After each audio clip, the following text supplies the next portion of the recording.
Hey everyone, thank you for joining us for today's webinar presented by Cosvox. We're so grateful that you have joined us and taken really an hour of your time in the midst of the chaos of December year-end fundraising to really think well about how you can go about crafting a fundraising plan for your nonprofit. I'm excited today because typically I'm in the hot seat presenting information and sharing kind of the learnings we've learned here at Cosvox over the past 8 years from watching thousands of campaigns be put together.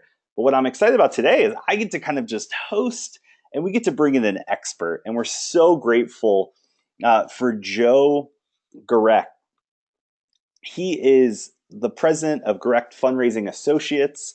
He has almost 20 years of fundraising experience, and more specifically, has spent a lot of time helping nonprofits with this very issue.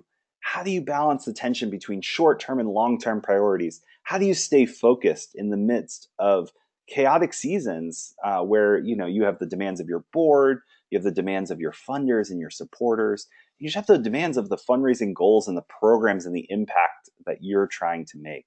He's helped organizations really navigate that chaos, and I'm so grateful that Joe's going to be joining us in just a minute or two to share his insights and how he thinks about fundraising plan and how you can also kind of free yourself up from the chaos and really focus in with an effective and strategic fundraising plan.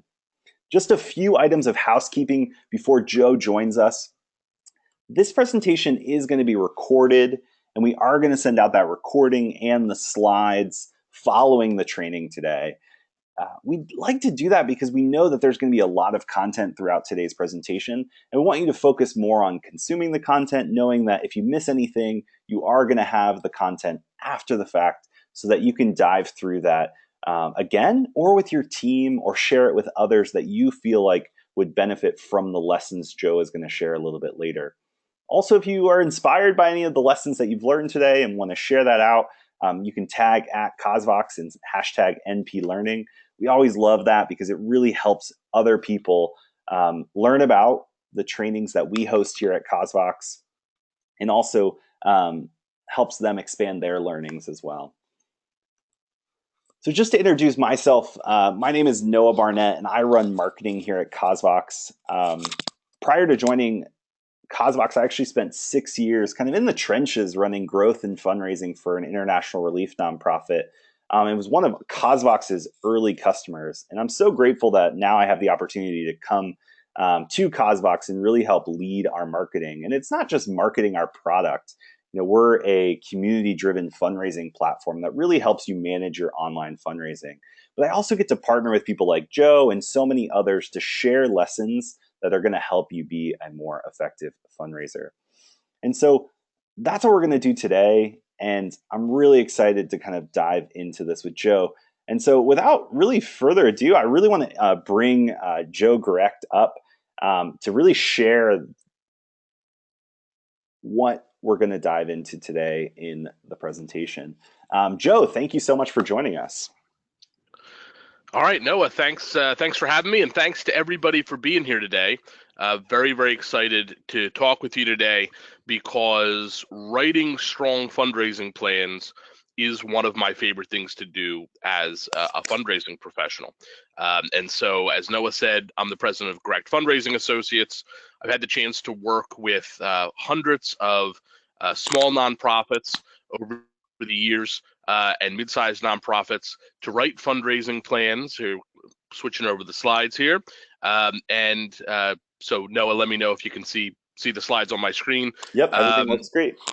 Great. To write fundraising plans and help, organizations raise the money they need to thrive. So, in my experience, fundraising plans really matter for organizations, yet so many nonprofits have no plan or a weak plan, or sometimes even worse, they have a 50-page fundraising plan that was written 10 years ago, and then they stuck it in a drawer. And no one ever takes it out and looks at it. No one ever uses it. So during today's webinar, you're going to learn how to write a fundraising plan that literally changes the game, changes the future for your nonprofit.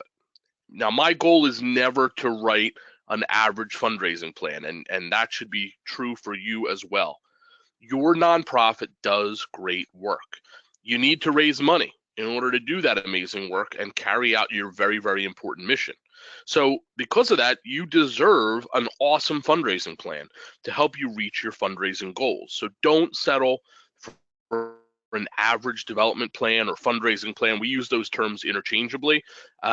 But instead write a supercharged plan and update it often. And I do want to assure you that the strategies and tactics that we're going to be talking about in today's webinar will work for organizations both large and small. I've had the chance, the opportunity to write fundraising plans for small startup organizations and for large multi-million-dollar organizations. And the strategies we're talking about today will work for both types of nonprofits and anything in between.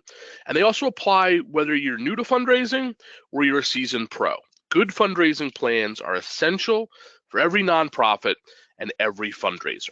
So here's the plan for today's webinar. What we're going to talk about. First, we'll take a look at why nonprofit fundraising plans are so important and how you should be using your plan at your organization. Then we'll walk through a simple step-by-step process for writing a successful fundraising plan for your nonprofit. After that, we'll look at the 10 components of a strong fundraising plan, and then we'll learn how to figure out which strategies and tactics will work for your nonprofit. How do you know what different strategies are going to work that you should use, that you should include in your plan to help you reach your goals? And then finally, we'll review how to get your board and your staff involved with and committed to your new development plan. Let's start by talking about why your nonprofit needs a written fundraising plan. It's my belief that every single nonprofit, no matter how small or large, needs a written fundraising plan to guide its efforts. If you're just starting your nonprofit and you only have 2 board members and they're your close friends and you have $1,000 in the bank, you need a written fundraising plan to achieve your goals. It may not be long and complicated, but it needs to be well thought out. If you're running a major worldwide organization, have millions of dollars in the bank, and you serve hundreds of thousands of people, and you have affiliates on every continent, you still need a fundraising plan. Don't think that just because you're big, it means you've got it covered and you don't have to write it down. You need a fundraising plan, and I can tell you that from experience. The same goes for every organization in between. Every nonprofit needs a written fundraising plan. Here's why. First, your fundraising plan provides organization. It provides a detailed fundraising plan that guides creation, that guides your organization and provides order in the chaotic world of nonprofit development. We all know that in the trenches, your fundraising operation can get crazy sometimes as you're trying to plan events and everything else. A good fundraising plan also defines responsibilities, right? A fundraising plan determines who does what and adds accountability to your fundraising efforts. A good fundraising plan sets deadlines, right? It tells you when you need to do the things you need to do in order to have the money at the right time. Deadlines also help motivate your team to perform. A fundraising plan also provides a credible fundraising tool. When an investor purchases a business, he or she wants to see the financials that prove the company can be a success. Often it's no different for major donors to your organization. Your fundraising plan shows why you need the money and lets your donors know that you're serious about your mission. A good fundraising plan also measures progress, right? A detailed fundraising plan lets you measure your fundraising progress, thus allowing you to make needed adjustments before it's too late. And finally, a good fundraising plan gets everyone on the same page. Your plan gets your board, your staff, your management on the same page in terms of fundraising. That's why I always recommend that organizations have their board of directors actually vote to approve a fundraising plan each year or every 3 years or whatever the term is of your fundraising plan. That gets the board on record as supporting the particular course of action and, frankly, just about knowing what your course of action is. And it lets fundraisers and executive directors have clear direction on expectations and goals. Now, remember what we said earlier about sticking that plan in a drawer. You want to not just have, you don't just write a fundraising plan. You need to use your fundraising plan.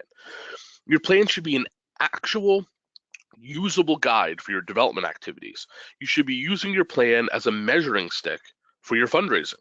So take your plan out every week or month to see what kind of progress you're making. If you're falling behind in some areas, ask if that's because the work was more complicated than you thought, the plan set an unreasonable time frame, or because the organization hasn't put enough emphasis onto those strategies and tactics that you said you would.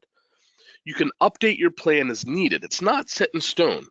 Whatever you do, though, don't just let it sit in a drawer collecting dust. Otherwise, you might as well not write one at all.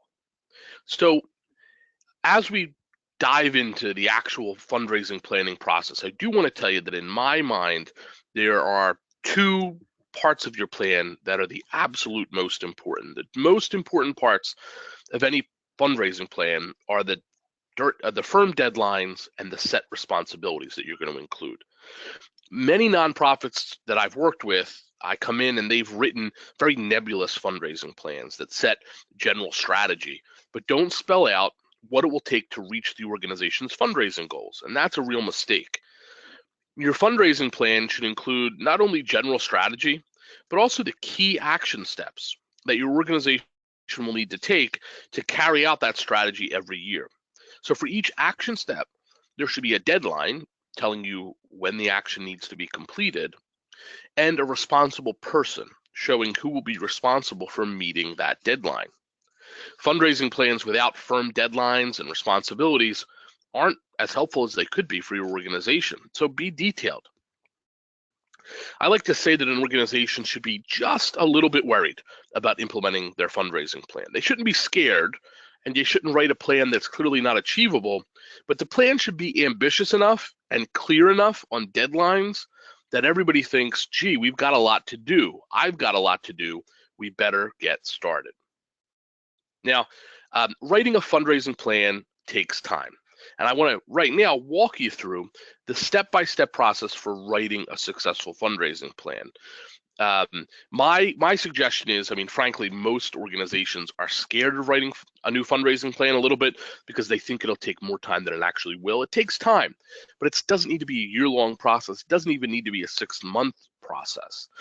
My suggestion would be that you dedicate at least 1 to 2 months to the process, particularly if it's your organization's first written development plan. If you're simply writing a new development plan based off of a successful old development plan, then it can take even less time.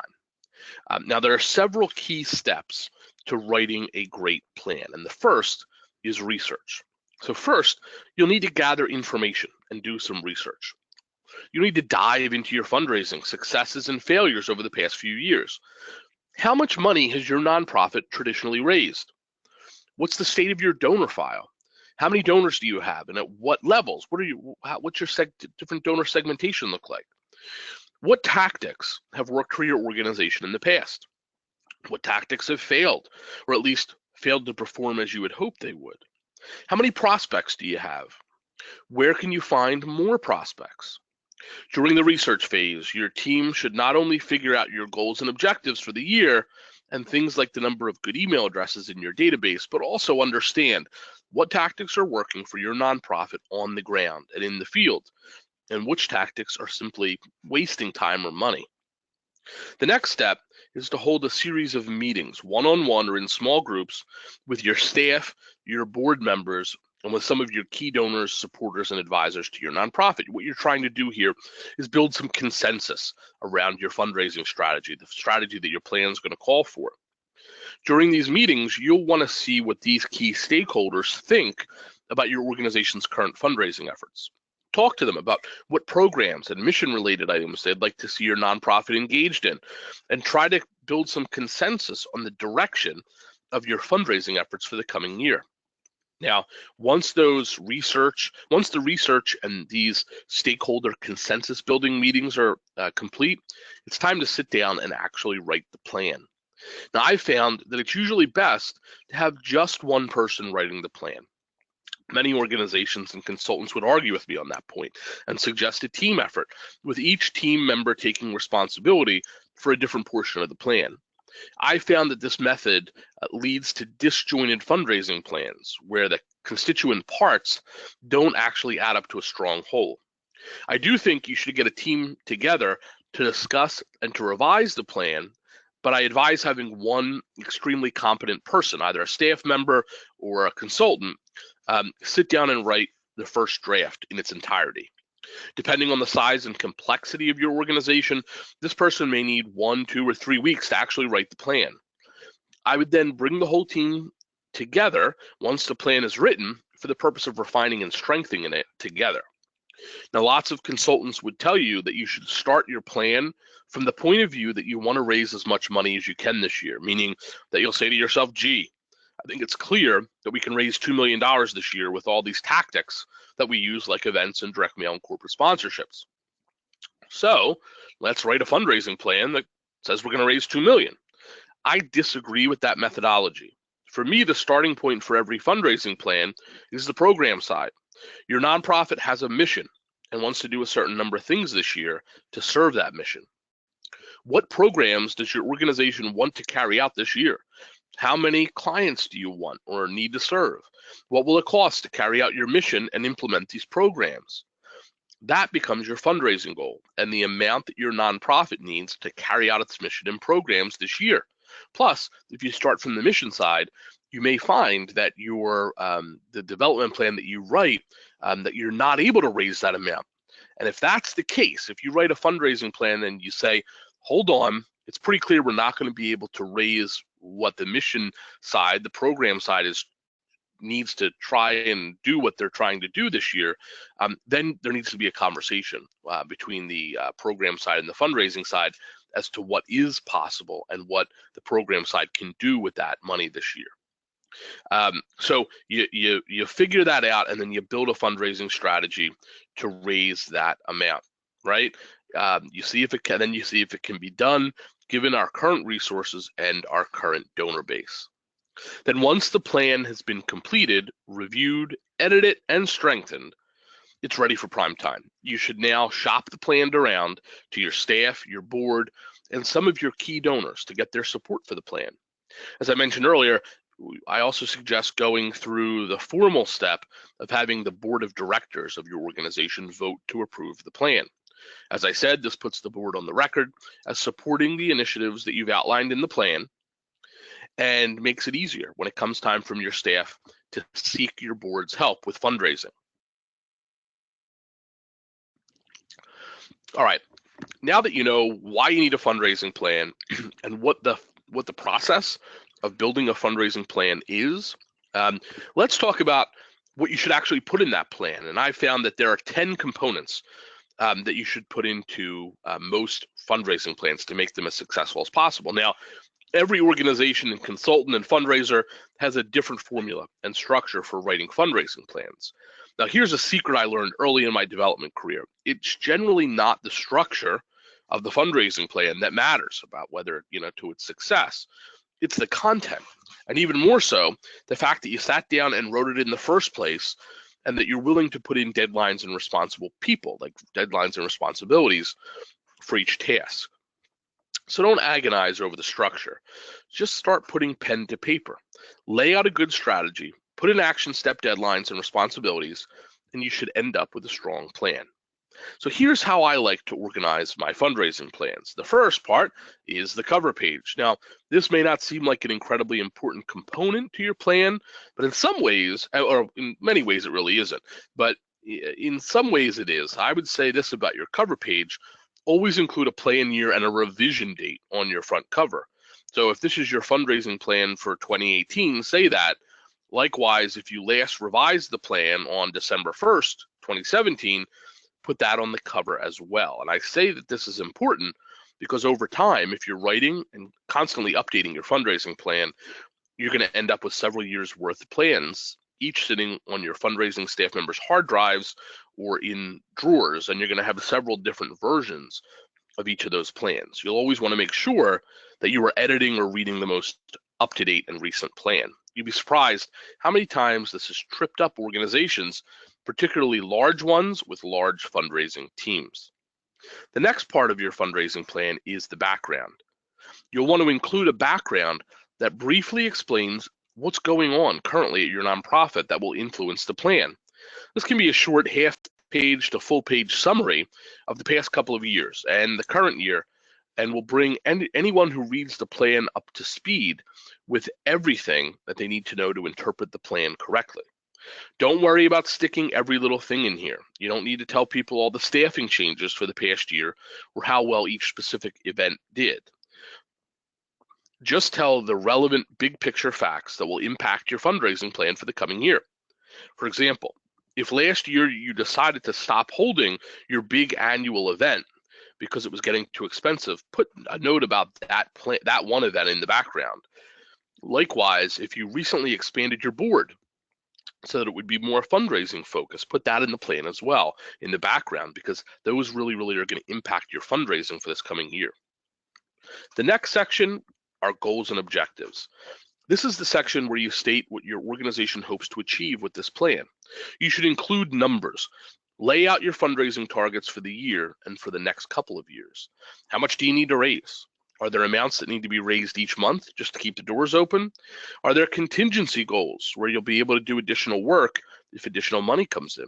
Spell them all out in this section. Also include your fundraising related objectives in this section that aren't just revenue driven. For example, do you want to find 3 new members for your development committee? Are you looking to increase your email fundraising list by 10% this year? Whatever your goals and objectives for the coming year, spell them out in this section with as much specificity as possible. The fourth section are your assumptions. This section lists the assumptions that you're making in formulating this plan. Every nonprofit makes assumptions as it plans out its fundraising for the coming year. List them here so that everyone is on the same page. Some examples of possible assumptions are things like assuming that the organization will be able to hire a new major gift officer this year. That's really going to impact your bottom line. Assuming that the local Rotary Club will continue to hold its annual dinner dance for your benefit. Assuming that you'll continue to receive a particular government grant every year. List your assumptions up front and know that if one of these assumptions doesn't bear out, if it changes, you may need to rewrite part of the plan to map out a strategy for dealing with that new reality. The fifth component of your fundraising plan is the fundraising infrastructure. Now, this is the second half of your plan. You've really moved over to the second half of your plan, and this is where things really start to get fun. This is where you list out what you're actually going to do this year to meet your goals. This is where the strategy comes in. This is where you got to think about, and play around with the puzzle that is a good, solid, scalable development strategy. And it all starts with your fundraising infrastructure. So think, what infrastructure do you currently have in place for fundraising? And what infrastructure do you anticipate needing over the coming year or years? Infrastructure includes things like your fundraising staff, your donor database, your marketing materials, your case for support, your website, everything you use as a tool to fundraise, or human resources, your staff. What will you need to upgrade or replace this year? What do you want to add to make your team into more effective fundraisers? List it all with deadlines and responsibilities for implementation, as well as the cost for each item. The next section is your donor prospect plan. This section answers the crucial question, where will we find new prospects for our nonprofit? The fundraising process starts with the prospect. Prospects are the fundamental starting point for your fundraising funnel. Without prospects, you have no one to cultivate, and without people to cultivate, you have no one to ask for a gift. Simply put, new prospects are the lifeblood of your fundraising effort. If your nonprofit is having trouble raising enough money year after year, chances are you have a problem with your prospecting system. Sure, it could be that your cultivation strategy is flawed, or that you have problems with making good asks, but it's far more likely that you're simply not feeding enough prospects into your system to allow your cultivation and ask strategies to work. So where are you going to find new prospects this year? Remember that the best place to find prospects is to start with your current donors to ask for referrals. So list out all of your prospecting strategies with deadlines, goals, and responsibilities. The next section is the donor communications and cultivation plan. This section answers the question, how are we going to cultivate our donors? And also, how will we communicate with our donors? What will our cultivation paths look like? What does our donor communication calendar look like? Remember, cultivation is everything your nonprofit does from the time you identify a person, business, or foundation as a good prospect for your organization until the time you make an ask of that person. Cultivation is what happens in between. It's all the communication and interaction that occurs between between your nonprofit and your prospect. It's important to remember that the cultivation process has one major goal and a couple of minor goals. The big goal for the entire process is focused on the ask. Your cultivation efforts should move the prospect closer and closer to the organization for the purpose of making an ask. And the ask is usually for money, but it can also be for other things, like asking the person to volunteer or to open up their network to you. But usually it's an ask for money. The cultivation process also has a number of smaller goals. You'll hopefully be creating new evangelists for your organization, people who are willing to spread the word about your work. You'll be making new connections. Friends of the prospect will also come into your orbit as well. And you'll be generating new support in the form of volunteers and committee members. That being said, the reason your nonprofit will need to have a plan for spending so much time on the cultivation and communication process is because the major goal of the entire endeavor is to make an ask. And asks produce the money that your nonprofit needs to carry out its mission. This section on cultivation also includes stewardship, meaning how do we thank and recognize and treat our donors once they make a donation, and how do we move them along the road to the three big goals of the stewardship process, which are donor retention, asking them for a gift again, donor referrals, getting them to refer their friends to us, introduce us to their friends, and upgrades. How do we get them to upgrade their gift this year over what they gave last year? There are a number of great ways to communicate with and cultivate your donors. So use this section to specify exactly what you'll be doing and when you'll be doing it. Some examples of the most common strategies used by nonprofits for cultivation are emails and newsletters. Emails and newsletters and paper newsletters and annual reports and a regularly updated website and all those communication strategies that you can use to stay in touch with your donors. There's also events. Non-ask events or cultivation events are a great cultivation tool. Hold a tour of your facility, bring in a guest speaker, hold a thank you coffee at a local business, or do a roundtable discussion. And your prospects and donors will be drawn closer to your nonprofit. So they should be invited to at least one, and preferably more, free events hosted by your organization each year that are directly related to your mission. Volunteer opportunities are also a great way to cultivate donors and prospects. When people donate their time, it's often a first step towards donating their money or towards making their next gift even larger. So offer volunteer opportunities so that your prospects can get actively involved without opening up their wallets. It'll make them feel like part of your team and put you in a great position to ask for a gift later. Remember, even if you don't currently offer volunteer opportunities, with some creativity, every organization can find something for volunteers to do. Placing prospects on a committee that's doing something at your nonprofit can be a great way to get someone engaged. For example, you may form a committee of people to look at ways to generate more PR and buzz around your organization. Or you could pull together an auction committee that runs a silent auction at your next fundraiser. Getting people working for you as part of a group is a great way to get them engaged. And frankly, just asking them for advice. When people give you their advice, they're being cultivated. They're being drawn further into your nonprofit's orbit. They're giving you a little bit of themselves in their advice, and it's making them feel invested in your success. You may not think about public relations or PR as a way of cultivating donors, but that is too. Every time a prospect sees a story about your nonprofit in the local paper or hears about it on the radio, they'll not only feel great about their association with you, but they'll also feel a desire to continue getting more involved with your efforts. So think through, what are the cultivation and communication strategies we're going to use with our donors this year? Now, the next section of your fundraising plan is the fundraising tactics section. This section details the tactics that you're going to use to actually make asks and raise money. Every tactic should get its own subsection with action steps, with deadlines, and with responsibilities. So what do we mean by fundraising tactics? Well, this is where the rubber meets the road. How's the money coming in? What are your actual ask strategies and tactics?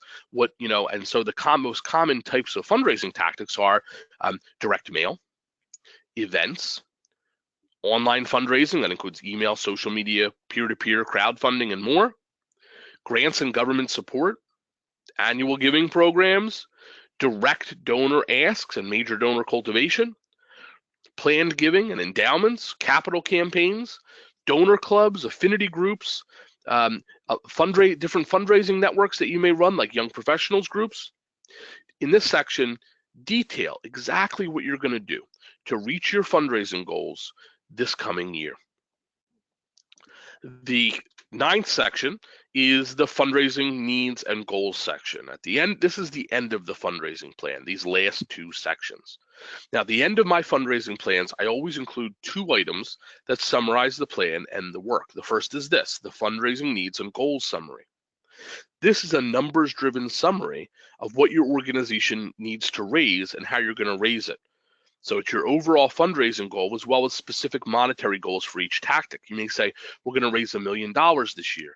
Of that, 5 million or 500,000 is going to be through our major donor program and our 250 through our annual giving program, and 100,000 through these events, and 25,000 through the mail. You're listing out almost like a budget, a revenue goal sheet of how you expect your money to come in this coming year, based on the plans that you've laid out, based on the strategy that you've laid out in this fundraising plan.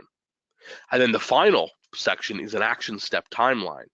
I like to include a list of action steps in each of the sections of the plan that lists which needs to be done and what deadlines there are in order for the plan to succeed.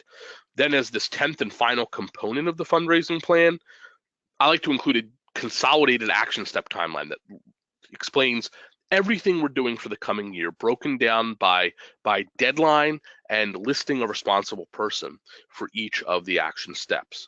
This allows anyone who reads the plan to get a good picture of all the activity that's currently going on, to see what the deadlines and goals are, and to know who's responsible for each activity. The best way to see what I mean by an action step timeline is to take a look at an actual fundraising plan. So as part of this webinar, after this webinar is over, we're going to be providing you with a copy of a sample fundraising plan that includes all these 10 components and includes a complete timeline based on that plan. So you can see what it actually looks like in practice. Many organizations I work with use this timeline at the end of their fundraising plan to guide their weekly fundraising staff meetings or monthly fundraising staff meetings and go through and see where they are in relation to that timeline. Now remember, your fundraising plan will change. It's important to write your plan down, but it's also important to be willing to change course when necessary as events dictate. So review your plan often, but make changes as necessary.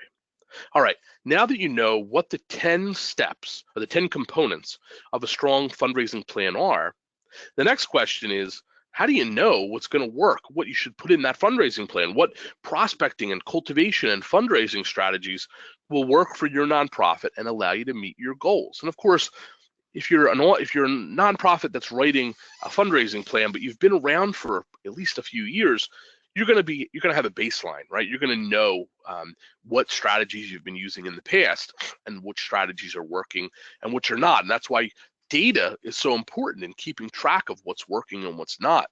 But in general, I use 4 key concepts to guide the decisions I'm making for a nonprofit I'm working with, and to figure out what will work and what we should include in the fundraising plan as our strategies for the year. These 4 key concepts are, first, that individual fundraising and individual fundraising networks rule. Remember that the vast majority of money that's raised by organizations in the United States, Canada, Australia, around the world comes from individuals in the form of annual giving, capital and endowment campaigns, planned giving, major gifts, direct mail, etc. In the US, over 70% of all the money given to charity comes from individuals, not from foundations, and not from corporations or government grants.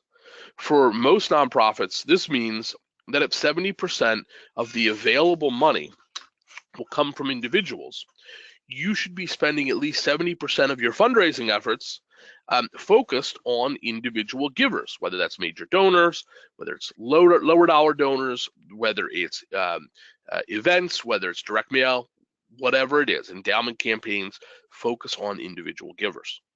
Individuals are also a great source of referrals, so once someone gives you a gift, you should include a way to ask them for referrals and include that as part of your fundraising plan. The next rule of thumb is this: the more personal the solicitation, the better.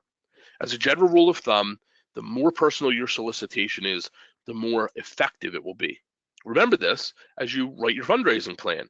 Thus, making an in-person ask is better than making one over the phone. And making an ask over the phone is better than making one through direct mail.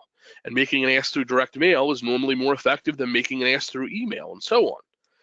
Now, this is a cost benefit question for your nonprofit based on your bandwidth and your available resources. If you had all the time and all the money in the world, you could personally cultivate in person every single donor, no matter what they give, but that's not realistic for most nonprofits. So you'll want to make your asks and cultivation methods as personal as you can without overloading your team or your system. So for example, you may decide that you have enough resources to do personal visits with the top 10% of your donors, and that your team can also handle making regular phone contact with all of your major givers and event sponsors. Or you may have enough bandwidth to do personal visits every year with the top 20% of your donors, and to hold cultivation events for all of your other donors each quarter, and to reserve direct mail for just your smaller givers. Whatever you decide, make your choices based on your available time and money, with the knowledge that the more personal your asks are, the better. The next key guideline to remember as you choose what to include in your fundraising strategy for the year is that you should build on what has worked before. It's a good bet that if it's worked before for your organization, it will work again. For this reason, you should always test and measure your fundraising tactics so that you know how much is raised through each tactic and with what amount of effort. So for example, do you have data at your nonprofit so that you could compare fundraising events to direct mail to major donor solicitation? Can you tell me how many staff hours it takes you to raise $10,000 through an event versus $10,000 through major donor giving based on your data from the past 3 years? How much does it cost you to acquire a new donor through direct mail? How about through email? How about through asking current donors for referrals? If you don't know the answers to these questions, it's going to be hard to make smart and well-informed tactical choices for your fundraising plan. So start measuring and collecting your data now, if you haven't already done so. Once you know what works and what doesn't, consider dropping those tactics that haven't worked for you in the past and putting more money and energy into growing those tactics that are working. For example, if your events are taking up way too much time for the amount they raise, but your direct mail is going gangbusters, consider investing more in direct mail and cutting back on or eliminating your event program. Note that this doesn't mean that you should never try anything new. On the contrary, I'm a big fan of nonprofits trying at least one new fundraising tactic every year. Just be sure to measure your results so that you know whether to include that tactic in your plan next year or whether to drop it and try something else. And then finally, remember to think big. The best way to supercharge your fundraising plan as you write it is to think big about it. Now, I'm not suggesting that you go crazy. We've all seen fundraising plans that bear no relation to reality. For example, I once saw a nonprofit that raised $100,000 at a major event, and now the plan says that this coming year they're going to raise $1 million at that event. Now, how exactly are you going to do that? They didn't have a major sponsor come aboard that they knew of. They just assumed they'd be able to raise 10 times as much at the event this coming year. Don't make those types of assumptions. What I am suggesting, though, is that you think bigger about your fundraising plan this year than you ever have before. I've seen Far too many organizations that set the same goal for their major event every year. We'll raise $15,000 net again this year, just like last year, or $500,000 this year, just like last year. When really they could come up with and should come up with a strategy for raising more this year. The same goes for direct mail and major gifts and endowments and every strategy in your fundraising plan. Think big. Don't write just another fundraising plan. When deciding on your tactics, be ambitious. You'll never know what you can truly accomplish until you set big enough goals and try to achieve them. All right, before we move on to questions, I want to talk to you about how to get your board and staff involved with and committed to your development plan. Picture this, you're at your nonprofit and you have your development plan and it's a good one and you know that it's going to help you reach your fundraising goals and take your organization to the next level. The final question is, how do you get your board and staff to buy into the new plan? You want the board committed to the plan because you not only want them to vote to approve the plan, but you also want them to take a leadership role in your fundraising activities. You want the staff committed to the plan because you need your team to passionately implement and carry out your plan. And to be honest, most of your staff will probably have never seen a fundraising plan like this before, one that includes action steps and firm deadlines, and one that has, yikes, a responsible person listed for each step, meaning that your team is now responsible for carrying out the tasks that were assigned to them in the plan. I found that the same two tactics work for getting both your board and your staff to buy in to your new fundraising plan. And the first is to involve your board and your staff in the writing of your plan. That doesn't mean you should farm out pieces of the plan. We said that only one person should write it. What it does mean is that you should seek input from your board and your staff before writing the plan. Let them be heard. Hold one-on-one and group meetings to let your team members and board members tell you what they hope to see included in the plan. Keep the good ideas, discard the rest, but let everyone have their say before the plan is written. It'll go a long way to garnering buy-in for the plan. And the second tactic is to actually explain the plan to your board and your staff and tell them why a written fundraising plan is so important and why, frankly, you're including firm deadlines and responsibilities in this plan. I like to make a presentation at a board meeting prior to beginning the writing process, as well as a presentation at a development staff meeting to let everyone know what we're doing and why we're doing it. You want to be open and honest, and that goes a long way towards helping everyone get on board with the plan, whether they're on your board or they're on your staff. And after that, it's up to you to write a great plan that will supercharge your fundraising and takes your organization to the next level. All right, I hope you enjoyed this webinar, that you find it helpful for writing a successful fundraising plan for your nonprofit. And I'm going to turn everything back over to Noah so that we can handle all the questions that you have about today's webinar. Thanks, Joe. I really appreciate that. And I know it was a lot that you pushed through to really explain how to effectively write a fundraising plan that's really going to help those that are on this webinar and those that are trying to learn how to actually reach their goals. One of the things that you said is so important. I've seen that practically play out when I was running fundraising is there's always these ideas of goals that maybe your board members throw out or that your executive director or even arbitrarily says, oh, we're going to raise this much money this year, or we're going to increase giving by this much this year.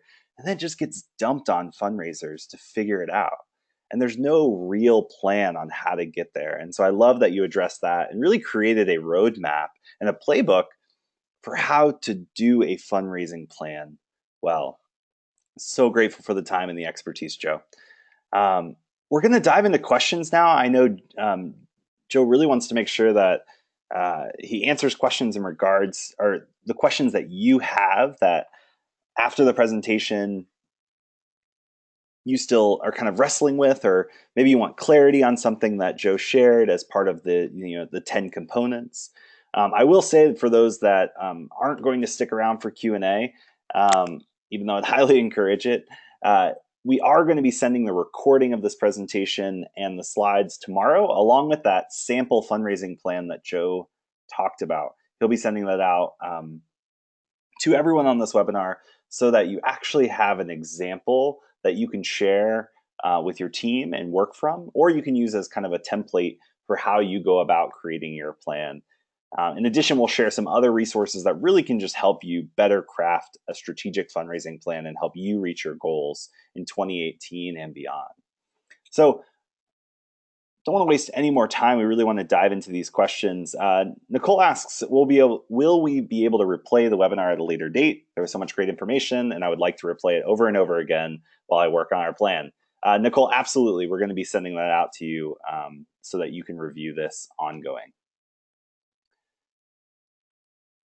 Lindsay asks, how can we create a plan that is actionable but doesn't become rigid and snuff out innovation in our organization? Joe, how do you address that when it's kind of like, how do we have a plan, but we still leave room to innovate and to kind of be nimble to go after new ideas that are going to help the organization grow?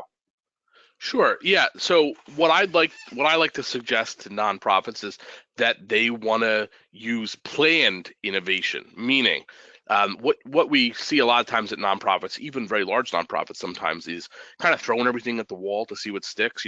There's a new idea, it generates some support from board members or from staff, or you hear about it from someone like me, a consultant, on a webinar, or I'm working with your organization, and you get it kind of builds up steam, and then we decide to implement it right away.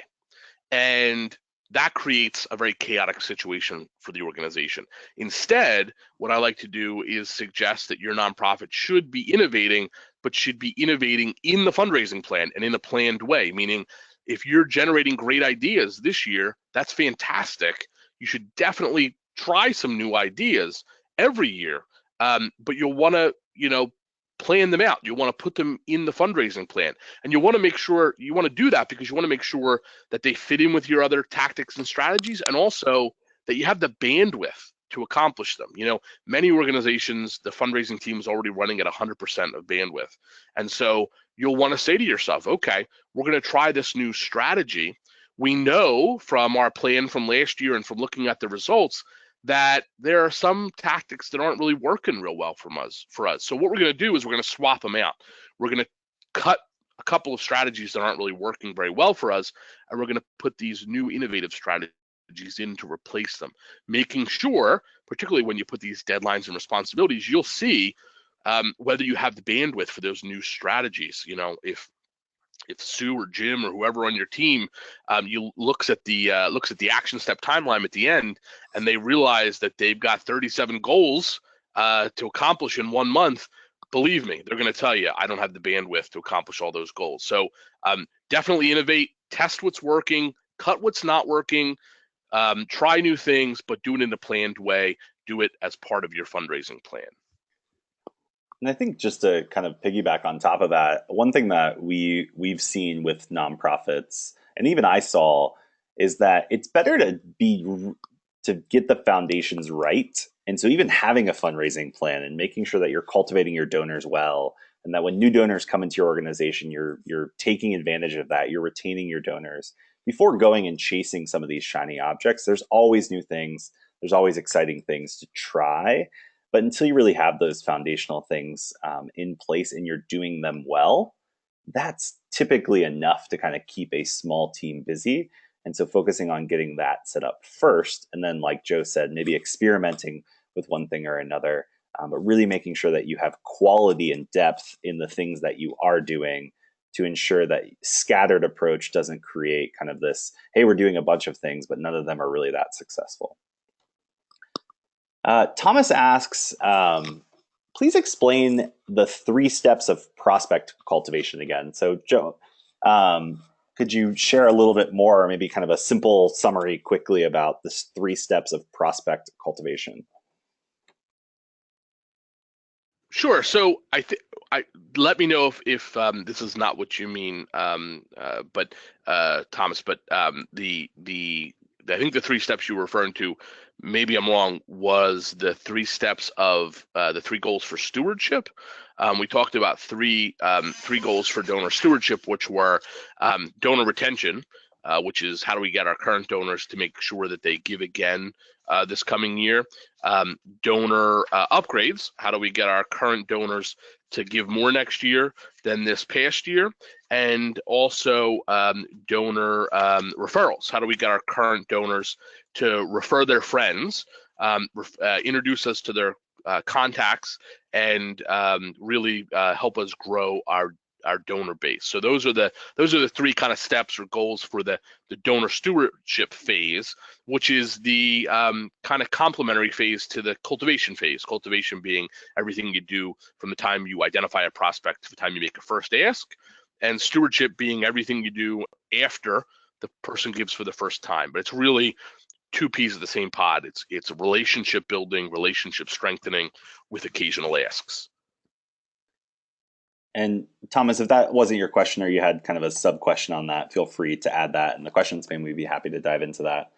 Another question came in from Claire, which I actually think is a common question, is my boss is skeptical about having a fundraising plan. What's the one thing I can say to convince her it's worth my time and is important? How do you approach kind of a fundraiser that's trying to kind of bring the rest of the team or the organization along with them in crafting a plan?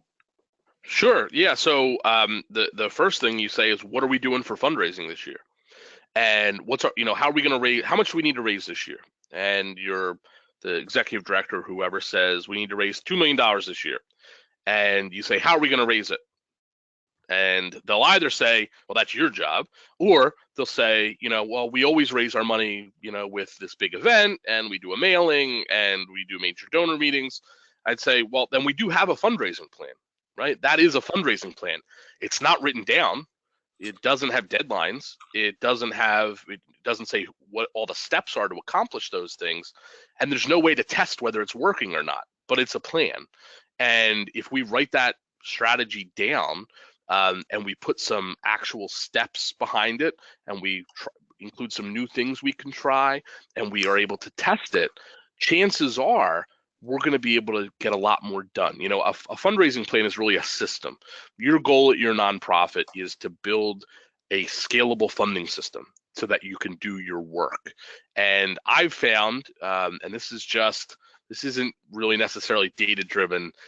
This is more, just kind of my experience, is that organizations that move from a fly by the seat of the pants fundraising strategy, where they just say, okay, these are the 8 things we do every year, let's do them, and they actually write down the plan, they tend to raise more, and they tend to do it with less stress and hassle. And from depending on who's kind of giving the resistance, if it's an executive director, sometimes the things that you really can let them know that are important are, first of all, it helps you measure the return on investment for different fundraising strategies if you have a fundraising plan. And second, it's a great buffer with the board. It depends on the organization, but a lot of organizations have executive directors who get lots of ideas from the board in terms of fundraising. Well, that's not always the case, but in many organizations, board members may be emailing the executive director saying, what we should do, what grant we should go after this year?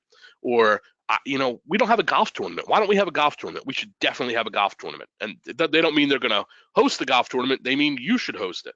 And the fundraising plan is a great way for your executive director or CEO to say, that's a great idea.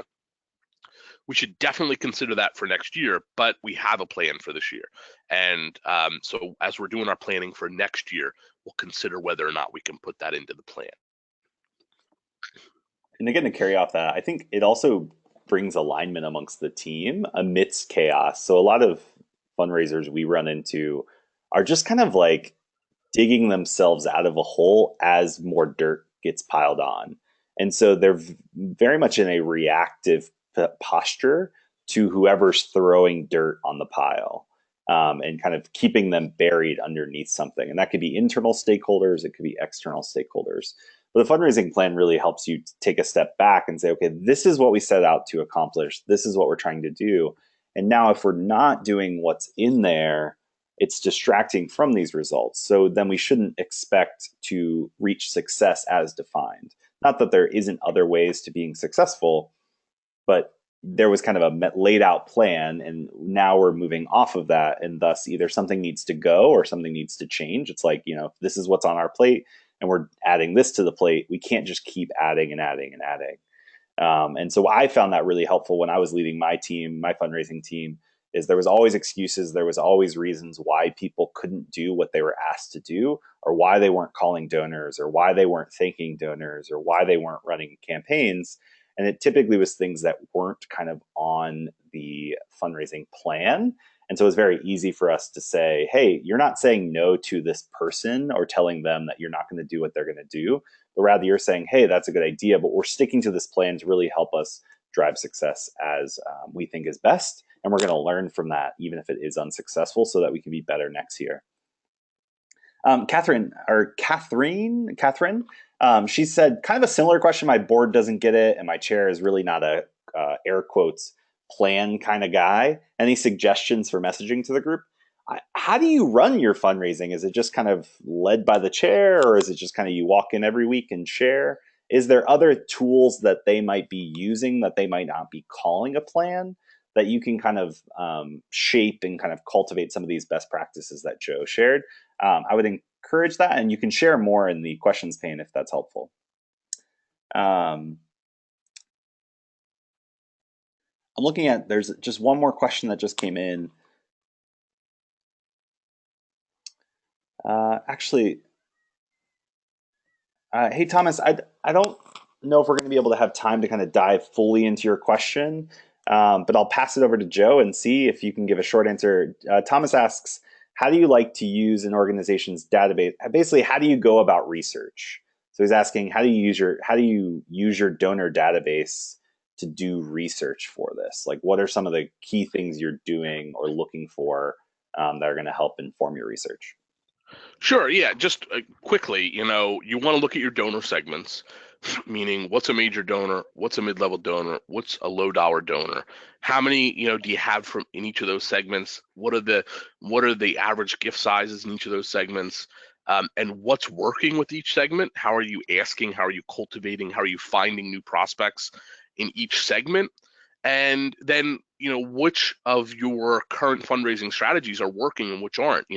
If you're a complex fundraising organization, and every organization is different and some are not very complex, but the more complex you are, the more data you should have about which mailings are working, what types of mailings are working, what types of, which of your donors like meetings, which don't, which events, what's the return on investment for your events, where which of your donors have been asked for referrals, how many times are you upgrading your donors, what's your donor retention rate, how many donors upgrade each year, how many donors have been asked for planned gifts, how many donors have been asked for referrals. So you want to really kind of dig into what's working, what's not, what your current donor base looks like, and what the segments are and what's working for each segment. That's a very 30,000-foot view of what you're looking at as you try and figure out, you're essentially trying to figure out what's going to work for next year, and what should we try for each of these segments that's going to work for next year. And frankly,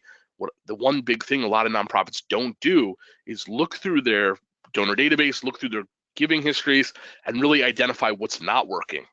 Being willing to say, what, for the past 3 years, we've done X, this event, this cultivation strategy, whatever it is, and it's just not working. But it's taking us 100 hours a year in staff time. So let's stop it and let's plow those 100 hours into what is working. If we have, if major giving is working, major gift cultivation, let's plow it into that. If we're running a robust direct mail program that's really, really paying off, but there's a big gap in our mailing schedule, let's plow those hours into that. Let's figure out what's not working, take the hours and money from what's not working, put it into the things that are working. And that's really, really going to boost your overall fundraising revenue and your overall return on investment for your development program.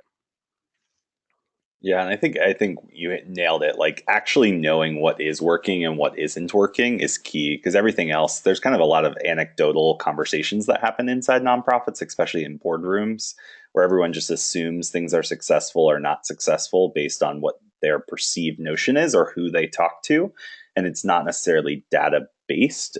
So data is not going to tell you everything, but it is going to help you have better conversations that are informed and help you prioritize. And so totally agree with Joe. That's really what the research phase is going to help you accomplish. We are kind of out of time as far as spending time with Joe and really kind of digging into the fundraising plan. I know there were some other questions that I'd be happy to dig into kind of offline and in a different kind of in outside the webinar to ensure that you have clarity on kind of how you can really tackle your fundraising plan. Really grateful for Joe. Joe, do you want to talk about the ebook that you wanted to give to our audience today, just to make sure that they could dig further into this? Sure, absolutely. Well, if anyone wants to reach me, if you have questions specifically, for me, this is where you can reach me offline, joe@correct.com or Twitter @JoeGorect. And as a special way to thank you for being on today's webinar or for watching the recording of the webinar, if you head over to correct.com/Causevox, you can download a free copy of my brand new ebook, which is actually focused on prospecting. Shows you a ton of great ways to find new donors for your nonprofit. So as you're building your fundraising plan and you're thinking, what should we be doing in terms of this prospecting plan? It gives you some great ideas about that. So head over to get that. And, Noah, thanks for having me today. Yeah, absolutely. Thank you for the time, Joe. And thank you, everyone, for joining us for today's training presentation. We talked a lot about really planning well for 2018 and thinking about how you can effectively craft a fundraising plan. One thing we hear at Cosvox, so we work alongside nonprofits and provide them a platform to really help them manage the online fundraising aspect of their fundraising plan. And so if that's an important part for your nonprofit and you're interested in learning more about Cosvox's online fundraising platform, I'm actually going to spend a few extra minutes on. I know Joe is going to jump off. We're so grateful for the time that he had. But what I would love to do is if anyone's interested in sticking around for 10 or 15 minutes, I would love to share just a little bit more about our online fundraising platform and how it really can help you kind of take your goals that you have in your fundraising plan and implement them. How do you practically roll out a campaign and effectively fundraise online in 2018? So if everyone that does have to go, so grateful for the time. And I hope you got value out of this presentation. We will send the recording and a follow-up email with more information probably tomorrow morning. So you can look for that in your inbox. It'll come from me, and we'll present the recording and the slides to you so that you can dig into that. But again, thank you guys so much for your time, and I hope you guys have a great day. For those that want to stick around, we're going to get started kind of just talking more about Cosvox in just a minute or two. So thanks again, Joe. Thanks, everybody.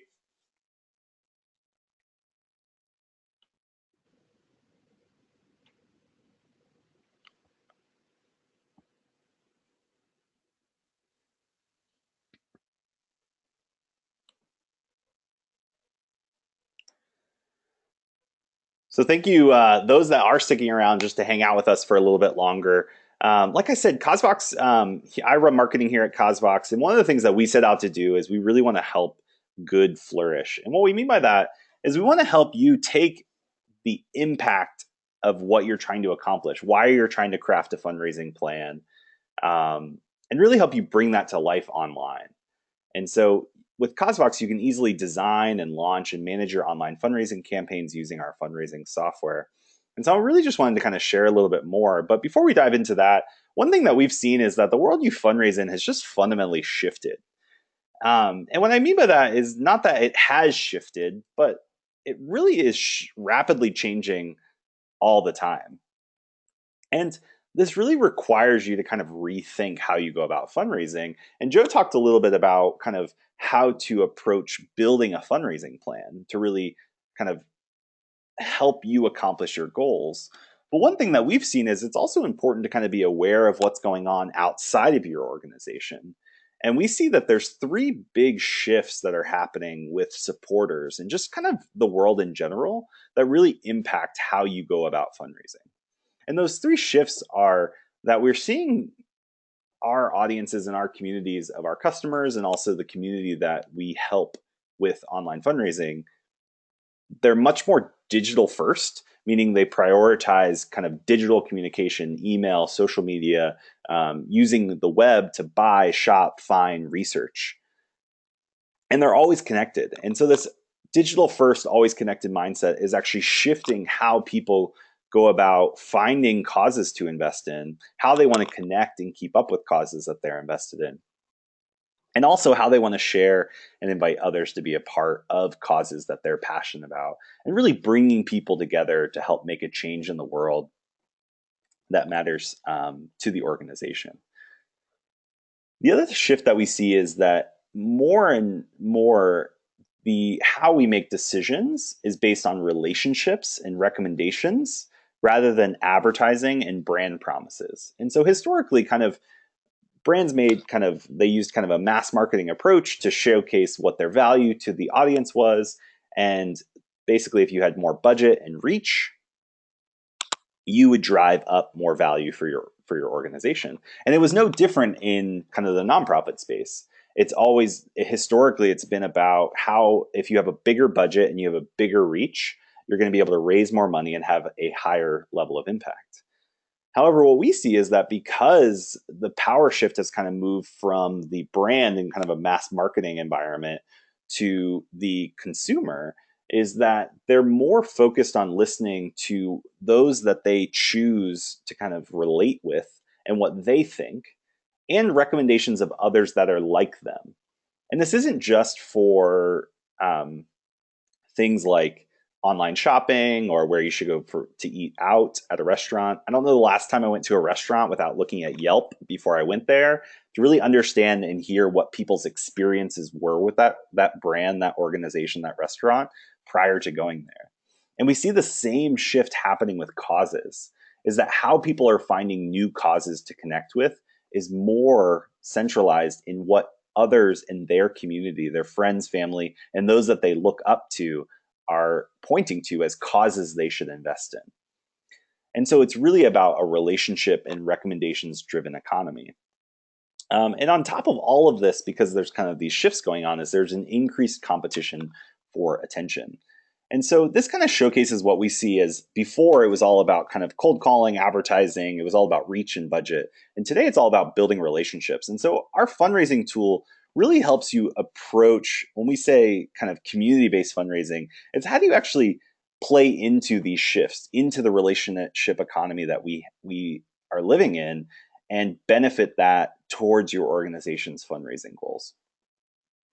And what we see is that this preference towards relationships is the primary way people want to be introduced to a new cause. And so our platform, which I'm going to pull up right now, is really a tool to help you capitalize on these shifts that we're seeing. So let me just go ahead and pull up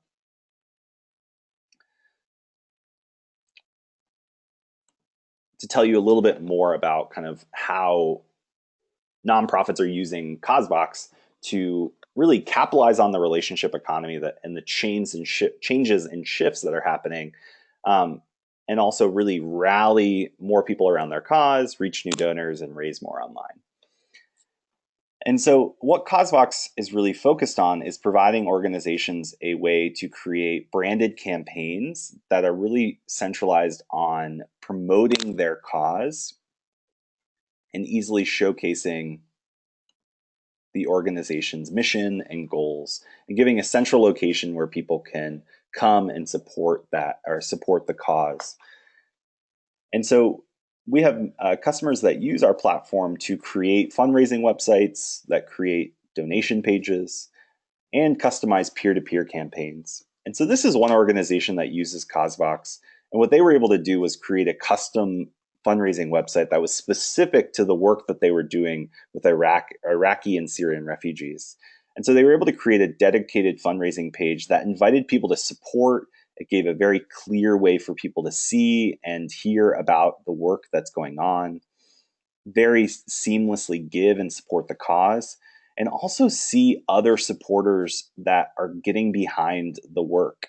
And so it's playing into that relationship and kind of recommendations driven approach is where this organization is able to capitalize on the social proof that they've been able to build and showcase that this is a cause that other people are supporting and getting behind, both raising money for the cause, but also donating to the organization. And so they're showcasing that to their community that they're reaching out to invite them to be a part of the change that they're trying to make.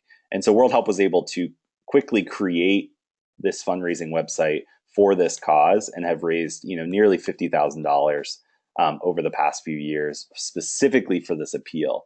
And so this is over and above what they typically have on their website, but this was a specific campaign that they were able to create a fundraising website for and rally their supporters around this specific campaign. Another organization that uses Cosvox to build or to kind of manage their online fundraising campaigns is the Motherhood Collective. And I met the founders of the Motherhood Collective. It's a very small community service nonprofit that really focuses on promoting maternal health in their community. And what they were looking to do was they had provided tons of value to the community, but they always struggled to fundraise. And they knew that they had a community of people that supported their cause. They just didn't know how to activate them that would then help them raise money for their organization. And so what they did was they launched a campaign called Maternal Health Matters. And this is the second year that they've run this campaign. The first year they raised $7,000 and had 23 people fundraise on behalf of the organization. And this last year they raised $24,000 and had nearly 30 people fundraise on behalf of their organization. And so they were able to invite people like Trish to create personal fundraising pages that then they could share with their friends, family, and community on social media. They could share through email. They could share through word of mouth, even saying, hey, I'm supporting this cause. Can you come and support me in my efforts in helping this organization? And Trish was able to share her story about why this organization matters to her and why you should support the cause. And so similar to when you see reviews of restaurants where someone is raving about how great the food was and what you should try and why this restaurant was something that impacted them. This is another way for you to kind of tap into that relationship and recommendation driven kind of economy that we live in and really empower your supporters to create personal fundraising pages and appeals on your behalf. And so Trish was able to raise $600, which doesn't seem like a lot, but what I always find fascinating is she was able to bring 15 donors to the table, and she was to help the organization reach 300 women in the community. And so she was able to accomplish this. And so her as a supporter, her efforts were more than just the dollars she could give, but she was able to invite and bring new donors to the table and help this organization raise more money. And they were able to run this campaign using Cosvox. Another way organizations use Cosvox's community-driven fundraising platform is to do team fundraising. And so what this really is helpful for is when you want to encourage a group of people to come together and fundraise together for a specific goal. It's great for corporate partners or business partnerships that you have where they want to challenge their employees to come together and fundraise on your organization's behalf. It's great for kind of competitions that or a competition that you can run where you invite different people to come together, different groups of supporters, or even one organization that was fundraising to clean up the parks in their cities actually invited the two high schools that kind of bordered the park that they were trying to, or bordered the kind of the city circle that they were trying to help renovate, and said, hey, we're going to challenge you to fundraise against each other to help make this better. And whoever wins is going to get their kind of high school colors lit up on the bridge for one night when the two teams came together and kind of had a football game that was highly competitive against each other. And so they use this as a time to rally the community through the high schools by creating a competition that really inspired people to think well about the park, but also just kind of make it fun and exciting and really a movement of the community to come together and make that change for the good. And so with Cosvox, it's really easy to get started and set up.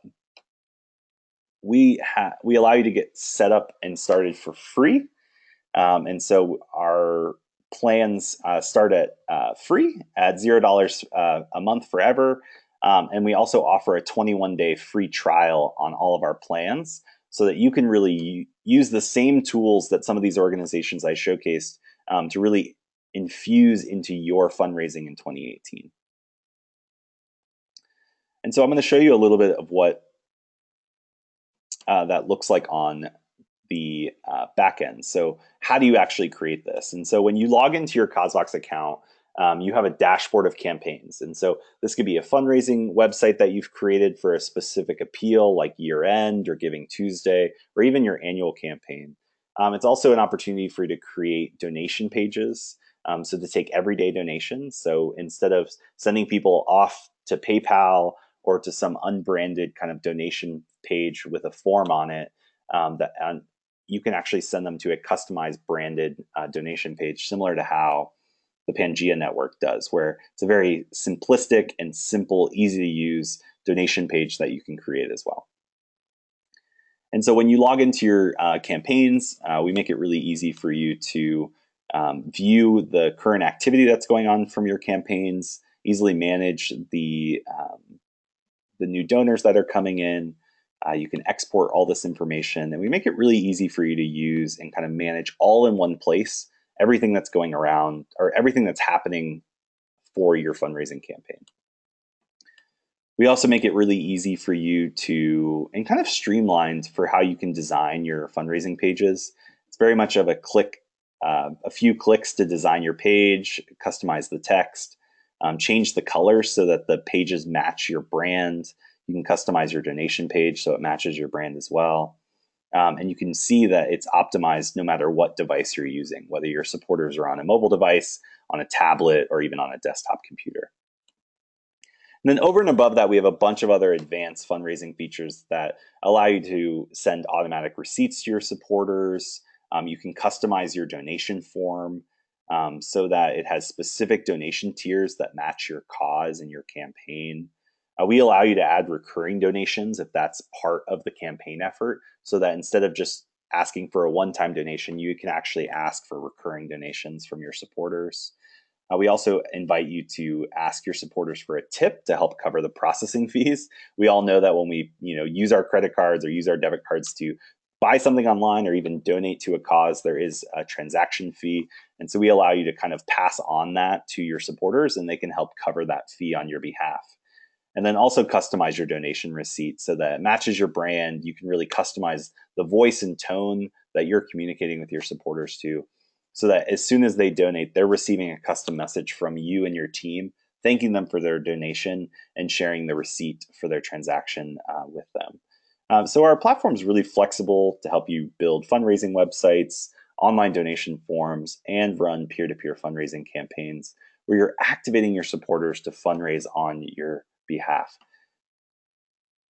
Like I said, our platform is free to get started. It's month to month, and we have no contracts required. We really don't want to lock you into something that many of our other competitors are really excited about, selling you all these ideas and then making you sign a 12-month contract. We think that it's important that you see the value of our tool prior to really digging in and committing. And so we really make it easy for you to get started and then upgrade as you grow.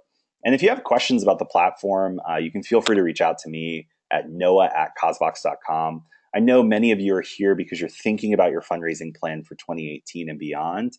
And as you think about how you can expand your online fundraising efforts or really enhance some of your fundraising programs and even activate your supporters to fundraise on your behalf to help you reach new donors, Cosvox is really designed to help you do that. And I'd love to chat more with you about that. You can reach out to me at noah@cosvox.com, or when I send out the recording and the slides for today's presentation, you're more than welcome to just reply to that email. And I would love to answer your questions and help you think how you can enhance your online fundraising in 2018 with Cosvox.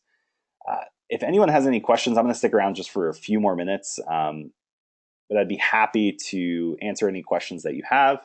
But also, if you don't, I hope you guys have a great afternoon, and thanks for sticking around with us this entire time. And I hope that you have a great rest of your day. Thanks so much.